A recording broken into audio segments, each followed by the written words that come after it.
ഏവർക്കും മീഡിയ വാർത്തയിലേക്ക് സ്വാഗതം. വാർത്തകളിലേക്ക്.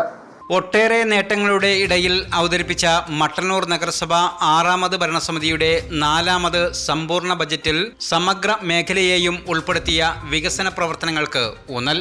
മുൻ നീക്കിയിരിപ്പ് 13,28,63,486 രൂപയും ഉൾപ്പെടെ 83,58,84,339 രൂപ വരവും 12,02,02,430 രൂപ മിച്ചവും പ്രതീക്ഷിക്കുന്ന ബജറ്റാണ് നഗരസഭാ ഉപാധ്യക്ഷ ഒ പ്രീത അവതരിപ്പിച്ചത്. 3,63,486 രൂപ നീക്കിയിരിപ്പും മുന്നിരിപ്പും വരവ് 76 കോടി 30,20,553 രൂപ വരവും കൂട്ടി ആകെ 89,58,84,339 രൂപ വരവും 77,86,909 രൂപ ചെലവും 12,02,02,430 രൂപ നീക്കിയിരിപ്പുള്ള 2025-26 വർഷത്തേക്കുള്ള പുതുക്കിയ ബഡ്ജറ്റ് നിങ്ങളുടെ മുമ്പാകെ അവതരിപ്പിക്കുന്നു.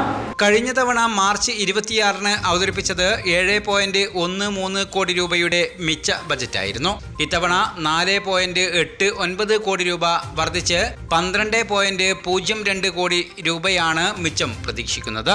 ചെയർമാൻ എൻ ഷാജിത്ത് അധ്യക്ഷത വഹിച്ചു. സെക്രട്ടറി രാകേഷ് പാലേരി വീട്ടിൽ സ്വാഗതം പറഞ്ഞു. ഭിന്നശേഷിക്കാരായ വിദ്യാർത്ഥികൾക്ക് സ്കോളർഷിപ്പിന് 22 ലക്ഷം രൂപ, പാലിയേറ്റീവ് ഉപകരണങ്ങൾക്ക് 5 ലക്ഷം രൂപ, കാർഷിക വിതരണ ഉൽപ്പന്ന കേന്ദ്രങ്ങൾ സ്ഥാപിക്കുന്നതിന് 6 ലക്ഷം രൂപ, കൃഷി അനുബന്ധ സ്വയം പര്യാപ്ത പദ്ധതിക്ക് 40 ലക്ഷം രൂപ, ജൈവവള രാസവള വിതരണത്തിന് 8 ലക്ഷം രൂപ, ഹരിത പ്രോട്ടോകോൾ പരിപാലന കേന്ദ്ര വിപുലീകരണത്തിന് 5 ലക്ഷം രൂപ എന്നിങ്ങനെയാണ് വകയിരുത്തിയത്.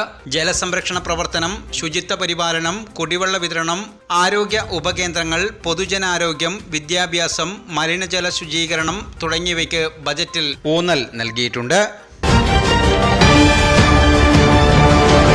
PKK എന്റർപ്രൈസസ് ഇനി മുതൽ മട്ടന്നൂർ വായാന്തോടിലും paint, hardware, plywood, glass, kitchen accessories എന്നിവയുടെ കണ്ണൂരിലെ ഏറ്റവും വിശാലമായ showroom PKK Enterprises paints, plywood, glass, hardwares, Vayanthode, Mattannur.